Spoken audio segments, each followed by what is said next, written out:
वळत मुंबईच्या बातमीकडे।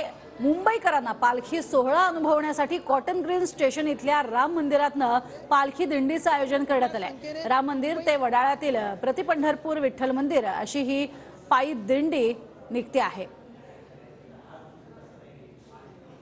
दरवर्षी नव्या वर्षाच्या सुरुवातीलाच म्हणजे जानेवारीच्या पहिल्या हप्त्यातील रविवारी जे आहे ते कॉटन ग्रीन येथील राम मंदिर ते वडाळ्यातील विठ्ठल मंदिरापर्यंत जे आहे ते श्री पांडुरंग पालखी सोहळ्याचं जे आहे ते आयोजन केलं जातं। ही जी दिंडी आहे ती थेट पायी चालत वडाळा येथील विठ्ठल मंदिरापर्यंत म्हणजे प्रति पंढरपूरपर्यंत जी आहे ती पायी चालत जात असते।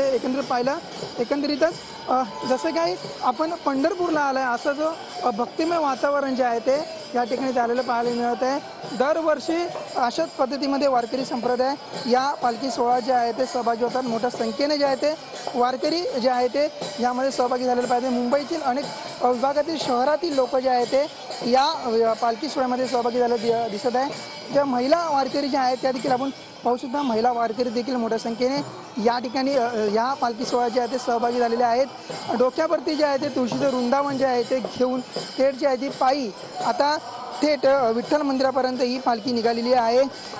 यामध्ये जे आहे ते खासदार अरविंद सावंत त्याचे आमदार अजय चौधरी देखील या पालखीमध्ये सहभागी झाले होते। अशा पद्धतीने ही पालखी सोहळा जो आहे तो कॉटन ग्रीन ते विठ्ठल मंदिरापर्यंत आहे ते पोहोचणार आहे।